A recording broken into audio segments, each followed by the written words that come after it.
Good evening angry bulls and welcome back to the channel. मैंने कल जो video बनाया था मैंने उसमें कोशिश करा था कि मैं थोड़ा सा कमोडिटी भी धीरे धीरे इंक्लूड कर पाऊँ। बिकॉज होता क्या है ना कि यार बड़ा टाइम कंस्ट्रेंट हो जाता है और एक कमोडिटी के ऊपर अलग वीडियो बनाना देन फॉरेक्स पे बनाना वो थोड़ा सा डिफिकल्ट हो जाता है, तो मैंने कोशिश करा कि मैं उसी में वीडियो में डाल दूँ। सो सिल्वर आई थिंक जब मैंने जिस टाइम पे डिस्कस करा था सिल्वर 67,700 800 के आसपास चल रही थी और मैंने बताया था कि इन केस अगर कोई सिल्वर प्लान कर रहा है लेने के लिए तो उसका एक फर्स्ट पार्ट जो है वो 66,400 पे बनता है। और उसके बाद फर्दर नीचे के मैंने लेवल्स बताए थे कि नीचे 65,122 के आसपास एक नेक्स्ट लेवल बनता है, प्लस प्लस माइनस 50-60 पॉइंट्स का मैंने एक एवरेज आइडिया दे दिया था कि यार वहां पर इसकी एक्चुअली बाइंग बनती है। ठीक है, तो अगर हम नोटिस करो तो एक्चुअली कल सिल्वर ने जो अपना एक बेस बनाया 66,366 का एक बेस बनाया और सडनली वहां से ही वापसी बाइंग आ गई। अब ऑलमोस्ट 1,000 पॉइंट ऊपर चल रहा है सिल्वर अभी करंटली और ऑलमोस्ट 1200-1300 पॉइंट ऊपर था। ठीक है, उससे पहले मैंने एक पैनिक बाई की लिस्ट शेयर करी थी जिसमें मैंने कुछ स्टॉक्स बताए थे, जिसमें से one of the stock was PNB guilds. आज अपने अपर सर्किट पे जाके बंद हुआ ऑलमोस्ट 20%, और वहां से जब लास्ट टाइम हमने डिस्कस करा था उस ऑलरेडी उससे तो काफी ज्यादा ऊपर है। ठीक है, देन बीबीएल मैंने एक्चुअली शेयर करा था 970-975 के आसपास और आज आ गया है वो ऑलमोस्ट 1043 पे। ठीक है, सो काफी सारे ऐसे स्टॉक्स हैं जो रेगुलर मिल जाते हैं और काफी अच्छी मूवमेंट्स मिल रही हैं उसमें। अब हम जो मेजर डिस्कस करेंगे आज, मैं कोशिश करूंगा कि यार ये स्टॉक वाला डिस्कशन ना करें।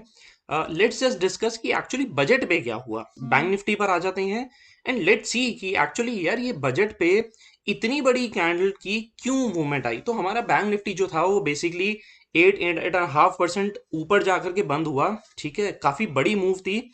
अब वो पहली बात ऐसा हुआ क्यों, देखो यूजली क्या होता है कि पहली चीज थी कि बजट से ना किसी को कुछ खास एक्सपेक्टेशंस नहीं थी और पुराने जितने भी बजट्स आए थे वहां पे लोगों को ये था कि यार बजट पे ना हर बार मार्केट गिरती है and maximum people were actually short. ठीक है, जिन लोगों को थोड़ा बहुत आइडिया था, जो यूजली नेकेड शॉट्स नहीं जाते हैं, उन्होंने अपनी पोजीशंस को हेज कर रखा था, but most of the people were actually short.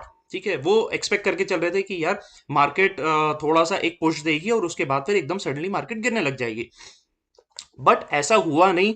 Budget वाले दिन एक्चुअली मार्केट खुली ही ऊपर और बिल्कुल उसने नीचे आया ही नहीं, दूसरे बंदे को मौका ही नहीं दिया कि वो अपने शॉर्ट्स, अगर कोई ओवरनाइट अगर कोई शॉर्ट्स कैरी करके चले भी गया था तो मार्केट ने बिल्कुल भी मौका ही नहीं दिया उसको अपने शॉर्ट्स कवर करने का, और वहां से एक रनअप चलता रहा। तो पिछले अगर आप लास्ट 4 कैंडल्स देखोगे, 5 कैंडल्स, तो वहां पे ऑलरेडी एक बड़ा रनअप मिला। सो एक्चुअली हुआ क्या कि जब इतने ज्यादा शॉर्ट्स सिस्टम में बने हुए थे, उनकी शॉर्ट कवरिंग हुई बिकॉज काफी सारे ऐसे स्टॉक्स थे जो अपने अपर सर्किट पे बंद हो गए थे, यानी खाली बायर बायर था, वहां पे सेलर नहीं था। Make it more simple, shorts basically होते क्या है? शॉर्ट यानी कि आप अपने एक स्टॉक को सेल कर रहे हो पहले और उसके बाद अपने उस स्टॉक को वापसी बाय कर रहे हो। ठीक है, as simple as that, simple language में। अब मैंने एक चीज जो मेरे पास पोजीशन नहीं है मैं उसको बेच के बैठा हुआ हूं। फॉर एग्जांपल, मैंने स्टेट बैंक है, स्टेट बैंक को मैंने 350 रुपए में बेचा हुआ है।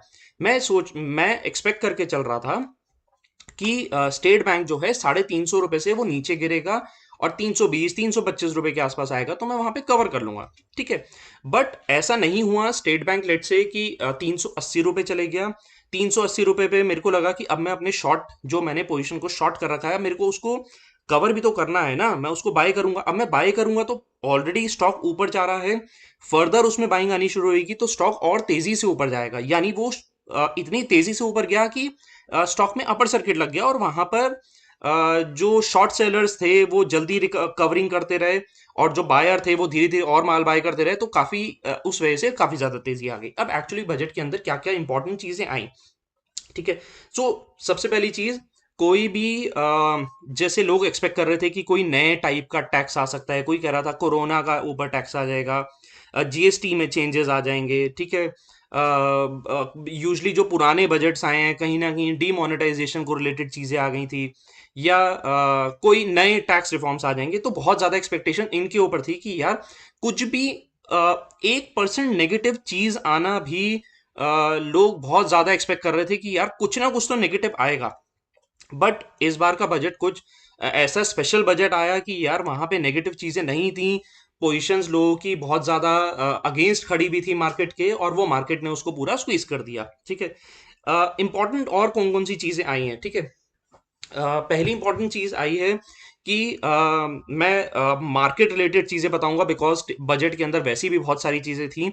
बट मार्केट रिलेटेड अगर हम कंपेयर करते हैं तो पहले तो गवर्नमेंट ने अनाउंस करा कि 2 स्टेट रन बैंक्स को प्राइवेटाइज किया जाएगा, एक्सेप्ट आईडीबीआई बैंक। ठीक है। बिकॉज आईडीबीआई बैंक के मतलब ऑलरेडी एलआईसी काफी ज्यादा उसमें स्टेक ले चुका है, अभी एलआईसी के कंट्रोल में है। बट कौन से 2 स्टेट रन बैंक्स होंगे? अब हुआ क्या है देखो। अब हम देखते हैं बेसिकली कि देखो पीएसयू बैंक्स में क्या हुआ। लेट से मैं यहाँ पे निफ्टी पीएसयू खोल लेता हूँ। ठीक है। अब पीएसयू बैंक्स ना अपनी रैली अपना अप मूव देते ही जा रहे हैं। क्यों? देखो, एक तो एक्सपेक्टेशन है कि पहली बात वो ऐसे कौन से 2 बैंक्स होंगे जिनको प्राइवेटाइज किया जाएगा। प्राइवेटाइज होगा तो बैंक गवर्नमेंट के पास फंडिंग आएगी, पैसा आएगा, और जो बैंक्स हैं उनको भी इंप्रूव होने का मौका मिलेगा। जो भी उनके एनपीएस चल रहे हैं, जो भी बैड लोन्स हैं, जो उनकी बुक्स खराब हो चुकी हैं, वो प्राइवेटाइजेशन करने से काफी ज्यादा चीजों में फर्क आ जाएगा। ठीक है। दूसरा जो इम्पोर्टेंट चीज आई थी वो था कि जितने भी इंश्योरेंस हैं, जनरल इंश्योरेंस, उसमें एफडीआई लिमिट बढ़ा दी जाएगी। जो पहले थी 49%, वो अब 74% हो जाएगी। तो यानी फॉरेन इन्वेस्टर्स का पैसा और ज्यादा आएगा, तो वैसे ही उसके अंदर बाइंग होएगी, वो बेनिफिशियल रहेगा इंश्योरेंस कंपनीज के लिए। ठीक है। उसके बाद गवर्नमेंट ने बोला कि हम 20,000 करोड़ का इन्फ्यूजन करेंगे बैंक्स में, ताकि उनके जो बैड बुक्स हैं वो धीरे धीरे करके वो इम्प्रूव होना शुरू हो जाएं। जो भी उनके एनपीएज हैं उनको थोड़ा सा बेटर करा जाए। ठीक। सो थर्ड इंपॉर्टेंट पॉइंट क्या था? जो बजट का एस्टिमेशन था वो था अराउंड 30.40 लाख करोड़ का। ठीक है। गवर्नमेंट ने एक्सपेक्टेड जो बजट लेकर के आना था वो 30,40,000 करोड़ का आना था। But due to pandemic government ने उसको थोड़ा सा और इंक्रीज करा, और जो अमाउंट था बजट का, जो एस्टिमेशन था, वो बढ़ा दिया गया 34,50,000 करोड़, यानी 34,50,000 करोड़ का उसको बढ़ा दिया गया। अब इतनी बड़ी बड़ी फिगर्स आ रही हैं, तो बेसिकली इसमें फंडिंग कहाँ से आएगी? पहली चीज तो यही है ना। तो गवर्नमेंट बेसिकली बोल तो रही है 20,000 करोड़ की हम इन्वेस्टमेंट करेंगे, कैपिटलाइजेशन लेकर के आएंगे, लेकिन वो पैसा आएगा कहाँ से?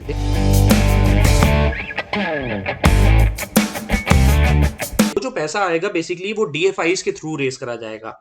अब डीएफआईज को समझना पड़ेगा।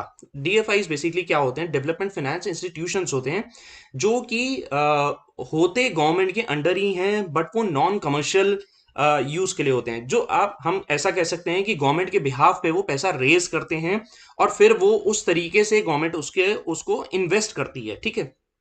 तो इन सिंपल लैंग्वेज बोला जा सकता है कि गवर्नमेंट के बिहाफ पे पैसा रेज करने वाला जो होता है उसको हम डीएफआईज बोलते हैं। ठीक है। गवर्नमेंट के बनाए हुए इंस्टीट्यूशन ही होते हैं, और वहीं से फंडिंग, एक्चुअली जो फंडिंग रेज करी जाती है मार्केट से, अब वो उनके थ्रू रेज करी जाती है। अब देखो फंडिंग कहाँ कहाँ से रेज करी जा सकती है। जो फंडिंग रेज करी जा सकती है वो ओपन मार्केट से करी जा सकती है, गवर्नमेंट बॉन्ड्स के थ्रू करी जा सकती है। तो ऐसे ही जो फंड्स है वो आएगा और उसी का यूटिलाइज करा जाएगा रिकैपिटलाइजेशन में। ठीक है। दूसरा जो मेजर गवर्नमेंट के पास पैसा आएगा, वो करीबन गवर्नमेंट एक्सपेक्ट करके चल रही है कि 1,75,000 करोड़, 1,75,000 लाख करोड़, जो उसका पैसा है वो डिसइन्वेस्टमेंट से आएगा। डिसइन्वेस्टमेंट गवर्नमेंट अपनी काफी मेजर एंटिटीज को, जो गवर्नमेंट की मेजर कंपनीज हैं जहां से बहुत पैसा आता है, उसको डिसइन्वेस्टमेंट करना चाहती है। मेजर जो कंपनीज हैं दैट इंक्लूड्स एलआईसी, बीपीसीएल। ठीक है। एयर इंडिया क्या हालत खराब है। एयर इंडिया का बहुत टाइम से चल रहा है कि डिसइन्वेस्टमेंट हो जाए, तो they are actually looking for a good buyer, कि जो उसके अंदर पैसा इन्वेस्ट कर सके और उसको वापसी चला सके। ठीक है।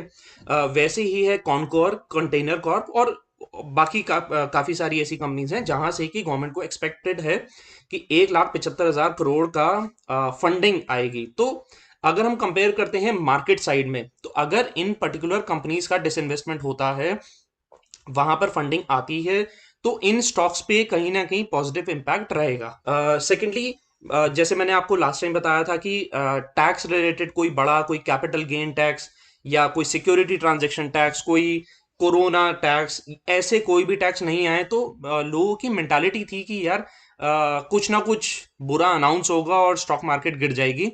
तो ना मार्केट गिरी, और उसी वजह से आज जो इतनी ज्यादा बाइंग आ रही है वो बहुत हाई लेवल पर वहां पर बाइंग आती रही। ठीक। अब गवर्नमेंट ने जो डिसीजंस लिए इतने ज्यादा कि यार ठीक है, हमें फंडिंग चाहिए या हमें इतना कैपिटलाइजेशन लेकर के आना है, तो ये इस टाइम पर क्यों, काफी टाइम पहले क्यों नहीं? देखो, क्या होता है कि जब बुल मार्केट चल रही होती है, सब कुछ फेवरेबल होता है, काफी हर एक चीज पॉजिटिव आ रही होती है, तो एक ऐसा टाइम आता है जहां पर फंडिंग रेज करना थोड़ा सा इजी हो जाता है। लेट से, अब मैं सिंपल लैंग्वेज में अगर मैं बात करता हूँ, मार्केट अगर ऊपर जा रही है, ठीक है, हमारे स्टॉक्स में क्या हो रहा है, एक स्टॉक अगर ऊपर जा रहा है तो यार मेरे को ना उसमें पैसा लगाते हुए डर नहीं लगेगा। आज साइकोलॉजिकली क्या होता है, जब मार्केट गिर रही होती है तो उस टाइम पे लोग पैसा लगाने से बहुत ज्यादा डरते हैं।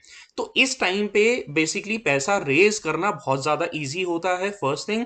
और जब स्टॉक्स ऊपर जा रहे होते हैं तो उनकी वैल्यूएशंस ऑटोमेटिकली इंप्रूव होती हैं, तो और ज्यादा इजी हो जाता है, ताकि आप उसमें ज्यादा पैसा आप डिमांड कर सको। तो उस टाइम पे थोड़ा सा इजी होता है पैसा रेज करना। सो गवर्नमेंट के लिए कहीं ना कहीं बेनिफिशियल था कि यार कोई भी ऐसी नेगेटिव चीज ना आए बजट के टाइम पे, ताकि बाहर से हमारे पास एफडीआईज की इन्वेस्टमेंट्स भी रेगुलर बेसिस पर आते रहे, ताकि वो गवर्नमेंट के लिए और ज्यादा इजी हो जाए अपनी कैपिटल को रेज करना, और अपनी इकोनॉमी, जो हमारी इकोनॉमी थोड़ी सी बिगड़ रही थी, उसको वापसी ट्रैक पर लेकर के आना। तो टू कंक्लूड एवरीथिंग, कोई भी ऐसा टैक्स नहीं आया, कोई भी नेगेटिव इम्पैक्ट, नेगेटिव चीज नहीं आई मार्केट में। इस वजह से एक जो ये बड़ी कैंडल है जो मैंने आपको दिखाई है, कि बजट के टाइम पे अराउंड 8.5-9% की जो बैंक निफ्टी की कैंडल बनी थी वो पॉजिटिव हुई, और वहीं से शॉर्ट्स बेसिकली कवर होते रहे, तो हम करीबन 30,900 से लेकर के आज 4 दिन में, मतलब within 4 days we went up to 36,600। ठीक है। तो this was my actually overview था बजट के ऊपर। अब ये लास्ट कैंडल एक्चुअली क्या बोल रही है, इसके लिए आपको थोड़ा सा वेट करना पड़ेगा। मैं इसको कोशिश करूंगा कि जो इंट्राडे सीरीज है मैं उसके अंदर उसको इंक्लूड करूं, और आई होप आपको ये मेरी वीडियो पसंद आई होगी और थोड़ी इन्फॉर्मेटिव रही होगी बजट से रिलेटेड। हो सकता है कि मैंने कोई चीज गलत बोल दी हो, या मैं काफी सारी चीजें मिस कर गया हूं। तो in case you have some queries और something, you can comment down below, and don't forget to hit the subscribe and like button for my motivation and support. Thank you so much, good luck.